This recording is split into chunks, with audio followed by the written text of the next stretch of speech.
ಮಹಾಶಿವರಾತ್ರಿ ಪ್ರಯುಕ್ತ ಸಾಲ್ಕಣಿ ಗ್ರಾಮ ಪಂಚಾಯತ್ನ ಮುರೇಗಾರ್ ಜಲಪಾತ ಶರ್ಲೆ ಬೈಲಿಗೆ ಬುಧವಾರದಂದು ಬೆಳಗ್ಗಿನಿಂದಲೇ ಪ್ರತಿ ವರ್ಷದಂತೆ ಶಿವರಾತ್ರಿ ಪ್ರಯುಕ್ತ ಸುತ್ತಮುತ್ತಲಿನ ಸಾವಿರಾರು ಜನರು ಆಗಮಿಸಿ ಶಿವಲಿಂಗ ಪೂಜೆ ಮಾಡಿ ಶಿವರಾತ್ರಿ ಹಬ್ಬ ಆಚರಿಸಿದರು. ಈ ಒಂದು ಸ್ಥಳವು ಪಾಂಡವರ ಕಾಲದಿಂದಲೂ ಇತಿಹಾಸ ಹೊಂದಿದ ಸ್ಥಳವಾಗಿದೆ.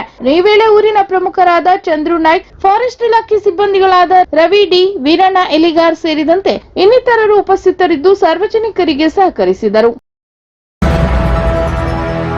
ಶಿರಸಿನಗರದ ಹೊರವಲಯದಲ್ಲಿ ಹುಬ್ಬಳ್ಳಿ ರಸ್ತೆಗೆ ಹೊಂದಿಕೊಂಡು 4 ಅಪಾರ್ಟ್ಮೆಂಟ್ಗಳು, ಹಿರಿಯ ನಾಗರಿಕರಿಗಾಗಿನ ವಾತ್ಸಲ್ಯ ಮನೆ, ನಿಸರ್ಗ ಚಿಕಿತ್ಸಾಲಯ ಮತ್ತು ಅನೇಕ ಖಾಸಗಿ ಮನೆ ಹಾಗೂ ನಿವೇಶನಗಳನ್ನು ಹೊಂದಿರುವ ಹಾಗೂ ಅತ್ಯಂತ ಕ್ಷಿಪ್ರಗತಿಯಲ್ಲಿ ಬೆಳೆಯುತ್ತಿರುವ ಡ್ರೀಮ್ ಪಾರ್ಕ್ ನಿವಾಸಿಗಳ ಸಂಘದವರು ಇದೇ ಪ್ರಥಮವಾಗಿ ಏರ್ಪಡಿಸಿದ್ದ ವಾರ್ಷಿಕೋತ್ಸವವು ಅತ್ಯಂತ ಯಶಸ್ವಿಯಾಗಿ ನೆರವೇರಿತು. ಈ ವಾರ್ಷಿಕೋತ್ಸವದ ಅಂಗವಾಗಿ ಕೆಲ ದಿನಗಳಿಂದ ಕ್ಯಾರಂ, ಚದುರಂಗ, ರಾಜಾ ರಾಣಿ, ಜೋಡಿ ನಂಬರ್ 1, ಪಿಕ್ ಅಂಡ್ ಸ್ಪಿಕ್, ಚರ್ಚಾಕೂಟ ಸೇರಿದಂತೆ ವಿವಿಧ ಸ್ಪರ್ಧೆಗಳನ್ನು ಸಂಘಟಿಸಿ ಮುಕ್ತಾಯದ ದಿನವಾದ ಫೆಬ್ರವರಿ 23ರ ಸಂಜೆ ಶಿರಸಿಯ ಫ್ಯಾಂಟೇಸಿಯಾ ಸಭಾಭವನದಲ್ಲಿ ಏರ್ಪಡಿಸಲಾಗಿದ್ದ ಕಾರ್ಯಕ್ರಮವನ್ನು ಸೌಜನ್ಯ ಫೌಂಡೇಶನ್ನ ಅಧ್ಯಕ್ಷ ಬಿ ರವಿಶಂಕರ್ ಭಟ್ ಜ್ಯೋತಿ ಬೆಳಗಿಸಿ ಉದ್ಘಾಟಿಸಿದರು. ಹೆಸ್ಕಾಂ ಶಿರಸಿ ವೃತ್ತದ ಅಧೀಕ್ಷಕ ಅಭಿಯಂತರ ದೀಪಕ್ ಕಾಮತ್ ಅಧ್ಯಕ್ಷತೆ ವಹಿಸಿದ್ದರು. ಅಂತೆ ವಾತ್ಸಲ್ಯ ಮನೆ ಮುಖ್ಯಸ್ಥ ಎಂಪಿ ಹೆಗಡೆ ಬಪ್ಪನಹಳ್ಳಿ ಬಹುಮಾನ ವಿತರಕರಾಗಿ ಪಾಲ್ಗೊಂಡಿದ್ದರು. ಇನ್ನು ಯಲ್ಲಾಪುರ ಕನ್ನಡ ಸಾಹಿತ್ಯ ಪರಿಷತ್ ಅಧ್ಯಕ್ಷ ಸುಬ್ರಹ್ಮಣ್ಯ ಭಟ್ ಮತ್ತು ನಿಸರ್ಗ ಮನೆಯ ನಾರಾಯಣ್ ಹೆಗಡೆ ಮುಖ್ಯ ಅತಿಥಿಗಳಾಗಿ ಪಾಲ್ಗೊಂಡಿದ್ದರು. ಅಲ್ಲದೆ ಶಿರಸಿ ರೋಟರಿಯ ಹಿರಿಯ ಸದಸ್ಯ ಮತ್ತು ಸಾಮಾಜಿಕ ಚಿಂತಕ ರವಿ ಹೆಗಡೆ ಗಡಿಹಳ್ಳಿ ಹಾಗೂ ಶಿಕ್ಷಕಿ ನಾಗವೇಣಿ ನಾಯ್ಕ್ ತೀರ್ಪುಗಾರರಾಗಿ ಸಹಕರಿಸಿದರು. ಇನ್ನು ಶ್ರೀಮತಿ ಜಯಶ್ರೀ ಹೆಗಡೆ ಪ್ರಾರ್ಥಿಸಿದರೆ, ಶ್ರೀಮತಿ ಅಶ್ವಿನಿ ಹೆಗಡೆ ಸ್ವಾಗತಿಸಿದರು. ಶ್ರೀಮತಿ ಸುಮಂಗಲ ಹೆಗಡೆ ವರದಿ ವಾಚಿಸಿದರೆ, ಶ್ರೀಮತಿ ಗಿರಿಜಾ ಹೆಗಡೆ ಅನಿಸಿಕೆ ಹಂಚಿಕೊಂಡರು. ಅಂತೆ ನಿವೃತ್ತ ಉಪನ್ಯಾಸಕ ಎಸ್ಕೆ ಹೆಗಡೆ ಕಾರ್ಯಕ್ರಮದ ಅತಿಥಿಗಳನ್ನು ವಂದಿಸಿದರೆ, ನಿವೃತ್ತ ಶಿಕ್ಷಕಿ ಗೌರಿ ಭಾಸ್ಕರ್ ಹೆಗಡೆ ಸಣ್ಣಿಕೇರಿ ಕಾರ್ಯಕ್ರಮ ನಿರ್ವಹಿಸಿದರು. ಇನ್ನು ನಿವಾಸಿಗಳ ವರ್ಷ ಪೂರ್ತಿ ಚಟುವಟಿಕೆಗಳನ್ನು ಕಿರುಚಿತ್ರದ ಮೂಲಕ ಇದೇ ವೇಳೆ ಪ್ರದರ್ಶಿಸಲಾಯಿತು.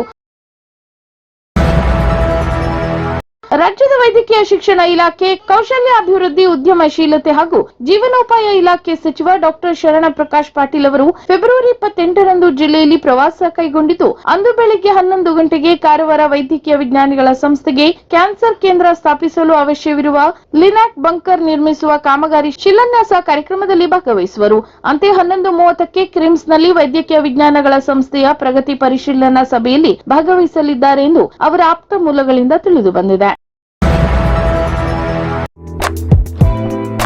ಉತ್ತರ ಕನ್ನಡ ಜಿಲ್ಲೆಯ ಪಂಚಮಹಾಕ್ಷೇತ್ರಗಳಲ್ಲಿ ಒಂದಾದ ನಮ್ಮ ಮುರುಡೇಶ್ವರದಲ್ಲಿ ನೆಲೆ ನಿಂತ ಅಧಿದೇವತೆ, ಸಕಲರನ್ನು ಅನುಗ್ರಹಿಸಿ ಕಾಪಾಡುತ್ತಿರುವ ಶ್ರೀ ಮುರುಡೇಶ್ವರ ಮಹಾಸ್ವಾಮಿಗೆ ಶಿರಸಾಷ್ಟಾಂಗ ವಂದಿಸುತ್ತಾ ಶಿವನ ಸೇವೆಗಾಗಿ ಸನ್ನಿಧಿಗೆ ಆಗಮಿಸುತ್ತಿರುವ ಭಕ್ತ ಜನತೆಗೂ ನಾಡಿನ ಸಮಸ್ತರಿಗೂ ಶಿವರಾತ್ರಿ ಮಹೋತ್ಸವದ ಹಾರ್ದಿಕ ಶುಭಕಾಮನೆಗಳನ್ನು ಸಲ್ಲಿಸುವವರು ಶ್ರೀ ಮಂಕಾಳೇಶ್ ವೈದ್ಯ, ಮೀನುಗಾರಿಕೆ, ಬಂದರು ಮತ್ತು ಒಳನಾಡು ಜಲಸಾರಿಗೆ ಸಚಿವರು ಹಾಗೂ ಜಿಲ್ಲಾ ಉಸ್ತುವಾರಿ ಸಚಿವರು, ಕರ್ನಾಟಕ ಸರ್ಕಾರ.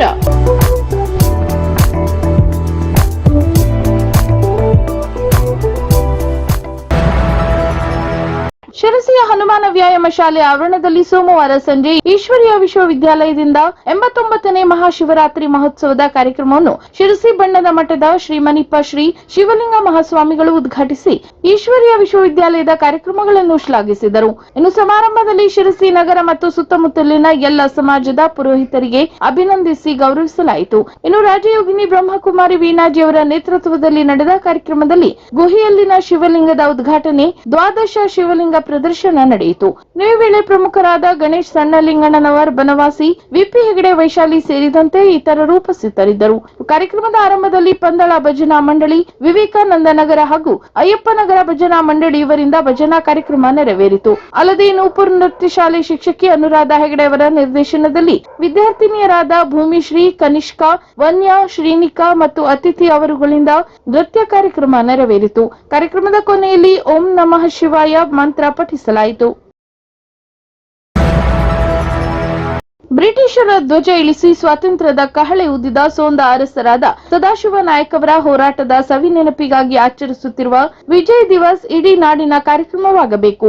ಇದಕ್ಕೆ ಎಲ್ಲರ ಸಲಹೆ ಸಹಕಾರ ಬೇಕು ಎಂದು ಬಿಜೆಪಿ ರಾಜ್ಯ ಉಪಾಧ್ಯಕ್ಷೆ ಮಾಜಿ ಶಾಸಕಿ ರೂಪಾಲಿ ನಾಯ್ಕ್ ಅಭಿಪ್ರಾಯಪಟ್ಟರು. ಅವರು ಕಾರವಾರ ತಾಲೂಕಿನ ಕಡವಾಡ ಗ್ರಾಮದ ನಂದವಾಳದಲ್ಲಿ ಸಾರ್ವಜನಿಕರ ಸಹಯೋಗದೊಂದಿಗೆ ಪ್ರತಿ ವರ್ಷದಂತೆ ಬ್ರಿಟಿಷ್ ಧ್ವಜ ಇಳಿಸಿದ ಸೋಂದ ಅರಸ ಸದಾಶಿವ ನಾಯಕ್ ಅವರ ಸ್ವಾತಂತ್ರ್ಯ ಹೋರಾಟದ ಸವಿನೆನಪಿಗಾಗಿ ಅದ್ದೂರಿಯಾಗಿ ನಡೆಯುವ ವಿಜಯ ದಿವಸದ ಅಂಗವಾಗಿ ಧ್ವಜಾರೋಹಣ ನೆರವೇರಿಸಿ ಮಾತನಾಡಿದರು. ಇನ್ನು ದೇಶದ ಸ್ವಾತಂತ್ರ್ಯಕ್ಕಾಗಿ ಸದಾಶಿವರಾಯರು ನಡೆಸಿದ ಹೋರಾಟ ತ್ಯಾಗ ಮಾದರಿಯಾಗಿದೆ. ಯುವ ಜನತೆಗೆ ಅದೊಂದು ಸ್ಫೂರ್ತಿಯಾಗಿದೆ ಎಂದರು. ಇನ್ನು ಸದಾಶಿವರಾಯರ ಇತಿಹಾಸದ ಕುರಿತು ಪುಸ್ತಕ ಬರೆದ ಗಣಪತಿ ನಾಯ್ಕ ಕುಮಟಾ ಹಾಗೂ ವಿಜಯ ದಿವಸ್ಗೆ ಭೂಮಿ ದಾನ ಮಾಡಿದ ಸುಧಾಕರ್ ಗಣಪತಿ ನಾಯ್ಕ ಅವರನ್ನು ರೂಪಾಲಿ ನಾಯ್ಕ ಅವರು ಮುಕ್ತ ಕಂಠದಿಂದ ಪ್ರಶಂಸಿಸಿದರು. ಇನ್ನು ಶಿವರಾತ್ರಿಯ ಪಾವನ ದಿನದಂದೇ ನಾವು ವಿಜಯ ದಿವಸ್ ಆಚರಿಸುತ್ತಿರುವುದು ಈ ಮಣ್ಣಿನ ವಿಶೇಷವೆಂದು ಹೇಳಿದರು. ವಿಜಯ ದಿವಸ್ ನೆನಪಿಗಾಗಿ ವೇದಿಕೆ ಮೇಲೆ ಸಮಾಜದ ವಿವಿಧ ಕ್ಷೇತ್ರಗಳಲ್ಲಿನ ಸಾಧಕರನ್ನು ಸನ್ಮಾನಿಸಲಾಯಿತು. ಇನ್ನು ಬಿಜೆಪಿ ಗ್ರಾಮೀಣ ಅಧ್ಯಕ್ಷ ಸುಭಾಷ್ ಗುನಿಗಿ ಎಲ್ಲರನ್ನೂ ಸ್ವಾಗತಿಸಿ ಕಾರ್ಯಕ್ರಮ ನಿರೂಪಿಸಿದರು. ಇನ್ನು ಕಾರವಾರ ಬಿಜೆಪಿ ನಗರ ಮಂಡಳ ಪ್ರಧಾನ ಕಾರ್ಯದರ್ಶಿ ಅಶೋಕ್ ಗೌಡ ವಂದನಾರ್ಪಣೆ ಸಲ್ಲಿಸಿದರು. ಈ ವೇಳೆ ಕಡವಾಡ ಗ್ರಾಮ ಪಂಚಾಯತ್ ಅಧ್ಯಕ್ಷ ಆನಂದು ನಾಯ್ಕ್, ಉಪಾಧ್ಯಕ್ಷೆ ರೀತಿಕಾ ಹುಲ್ಸ್ವಾರ, ಕಾರವಾರ ನಗರಸಭಾಧ್ಯಕ್ಷ ರವಿರಾಜ್ ಅಂಕೋಲೇಕರ್, ಪ್ರಭಾಕರ್ ಮಾಳಸೇಕರ್, ನಾಗೇಶ್ ಕುರ್ಡೇಕರ್, ಅಂಕೋಲಾ ಟ್ಯಾಕ್ಸಿ ಯೂನಿಯನ್ ಅಧ್ಯಕ್ಷ ಗಜು ನಾಯ್ಕ್, ನ್ಯಾಯವಾದಿ ಸಂಜಯ್ ಸಾಳುಂಕೆ, ಉಲ್ಲಾಸ್ ರೇವಣ್ಕರ್, ಅಂಕೋಲಾದ ಸಂಜಯ್ ನಾಯ್ಕ್, ಕಿಶನ್ ಕಾಂಬ್ಳೆ, ಅಭಿ ಹರಿಕಾಂತರ್, ಸುರೇಂದ್ರ ಗಾಂವ್ಕರ್, ಅಮಿತ್ ನಾಯ್ಕ್, ಪ್ರದೀಪ್ ಗುನ್ಗಿ, ಉದಯ್ ಬೋಲಾ ಶೆಟ್ಟಿ ಹಾಗೂ ಗ್ರಾಮ ಪಂಚಾಯತ್ ಹಾಗೂ ನಗರಸಭಾ ಸದಸ್ಯರು, ಗಣ್ಯರು, ಬಿಜೆಪಿ ಪದಾಧಿಕಾರಿಗಳು, ಕಾರ್ಯಕರ್ತರು ಸೇರಿದಂತೆ ಗ್ರಾಮದ ಜನತೆ ಪಾಲ್ಗೊಂಡಿದ್ದರು. ಭಟ್ಕಳ ತಾಲೂಕಿನ ಜಾಲಿ ಪಟ್ಟಣ ಪಂಚಾಯತ್ನ ನೂತನ ಕಟ್ಟಡದ ಉದ್ಘಾಟನೆಯನ್ನು ಸಚಿವ ಮಂಕಾಳು ವೈದ್ಯ ಅವರು ನೆರವೇರಿಸಿದರು. ನಂತರ ಮಾತನಾಡಿದ ಅವರು, ಈ ಹಿಂದೆ ನಾನು ಶಾಸಕನಾಗಿದ್ದಾಗ ಸರ್ಕಾರದಿಂದ 1 ಕೋಟಿ ರೂಪಾಯಿ ಅನುದಾನದಲ್ಲಿ ಕಟ್ಟಡವನ್ನು ಮಂಜೂರಿ ಮಾಡಿಸಿಕೊಂಡು ಬಂದು ಕಳೆದ 2017ರ ಡಿಸೆಂಬರ್ 6ರಂದು ಮುಖ್ಯಮಂತ್ರಿಗಳಾದ ಸಿದ್ದರಾಮಯ್ಯ ಅವರ ಅಮೃತ ಹಸ್ತದಿಂದ ಶಂಕುಸ್ಥಾಪನೆ ನೆರವೇರಿಸಲಾಗಿತ್ತು. ದುರಾದೃಷ್ಟ ಎನ್ನುವಂತೆ 5 ವರ್ಷ ಆಡಳಿತ ನಡೆಸಿದ ಬಿಜೆಪಿ ಸರ್ಕಾರಕ್ಕೆ ಹಾಗೂ ಅಂದಿನ ಬಿಜೆಪಿ ಶಾಸಕರಿಗೆ ಈ ಒಂದು ಕಟ್ಟಡವನ್ನು ಪೂರ್ಣಗೊಳಿಸುವ ಶಕ್ತಿ ಇಲ್ಲದಿರುವುದು ನಿಜಕ್ಕೂ ಬೇಸರದ ಸಂಗತಿ ಎಂದರು. ಆದರೆ ಇಂದು ಮತ್ತೆ ಅಧಿಕಾರಕ್ಕೆ ಬಂದ ನಮ್ಮ ಸರ್ಕಾರ ಹಾಗೂ ನಾನು ಕೂಡಲೇ ಇದರ ಬಗ್ಗೆ ಗಮನ ಹರಿಸಿ ಸಂಬಂಧಪಟ್ಟ ಅಧಿಕಾರಿಗಳೊಂದಿಗೆ ಚರ್ಚಿಸಿ ಶೀಘ್ರವಾಗಿ ಕಟ್ಟಡವನ್ನು ಪೂರ್ಣಗೊಳಿಸುವಂತೆ ಸೂಚನೆ ನೀಡಿರುವ ಪರಿಣಾಮ ಇಂದು ಕಟ್ಟಡ ಪೂರ್ಣಗೊಂಡು ನಾವೇ ಉದ್ಘಾಟಿಸುವ ಭಾಗ್ಯ ದೊರೆತಿದೆ ಎಂದು ತಿಳಿಸಿದರು. ವಿದ್ಯಾರ್ಥಿಗಳಲ್ಲಿ ಕನಸು ಮತ್ತು ಶಿಸ್ತು ಜೀವನದ ಅವಿಭಾಜ್ಯ ಅಂಗವಾಗಬೇಕು. ವೈಯಕ್ತಿಕ ಶಿಸ್ತು ವಿದ್ಯಾರ್ಥಿಗಳ ಪರೀಕ್ಷಾ ತಯಾರಿಗೆ ಪೂರಕವಾಗಿದೆ. ಜೀವನದಲ್ಲಿ ಬದ್ಧತೆ, ಇಚ್ಛಾಶಕ್ತಿ, ಶ್ರದ್ಧೆ ಇವುಗಳ ಮೂಲಕ ವಿದ್ಯಾರ್ಥಿಗಳು ಗುರಿಗಳ ಕಡೆಗೆ ಗಮನ ಹರಿಸಬೇಕು ಎಂದು ಮಾಜಿ ಸೈನಿಕರು, ನಿವೃತ್ತ ಅಂಚೆ ಇಲಾಖೆ ಅಧಿಕಾರಿಗಳು ಆದಂತಹ ಸುಬೇದಾರ್ ರಾಮು ಅವರು ಅಭಿಪ್ರಾಯಪಟ್ಟರು.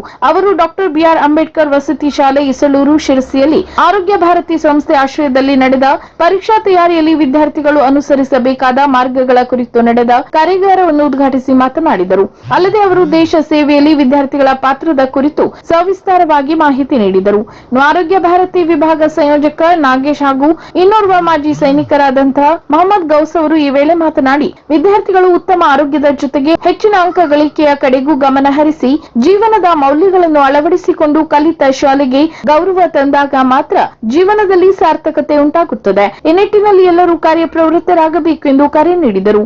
ಅಂಬೇಡ್ಕರ್ ವಸತಿ ಶಾಲೆ ಪ್ರಾಂಶುಪಾಲರಾದ ಶ್ರೀಮತಿ ಗಿರಿಜಾ ಪೂಜಾರಿ ಅವರು ಮಾತನಾಡಿ, ದೇಶದ ಸೈನಿಕರು ನಮಗೆಲ್ಲ ಸ್ಫೂರ್ತಿ. ಅವರ ತ್ಯಾಗ ಸದಾ ಸ್ಮರಣೀಯವಾಗಿದ್ದು ವಿದ್ಯಾರ್ಥಿಗಳ ಗುಣಾತ್ಮಕ ಮೌಲ್ಯಗಳನ್ನು ಬೆಳೆಸುವತ್ತ ಆರೋಗ್ಯ ಭಾರತಿ ಶ್ರಮಿಸುವುದು ಶ್ಲಾಘನೀಯ ಕಾರ್ಯ ಎಂದು ತಿಳಿಸಿದರು.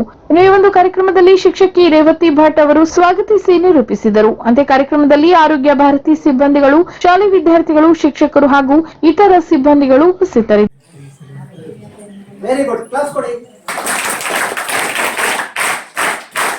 ಹೆಣ್ಣು ಮಕ್ಕಳಿಗೂ ಕ್ಲಾಪ್ಸ್ ಕೊಡಿ.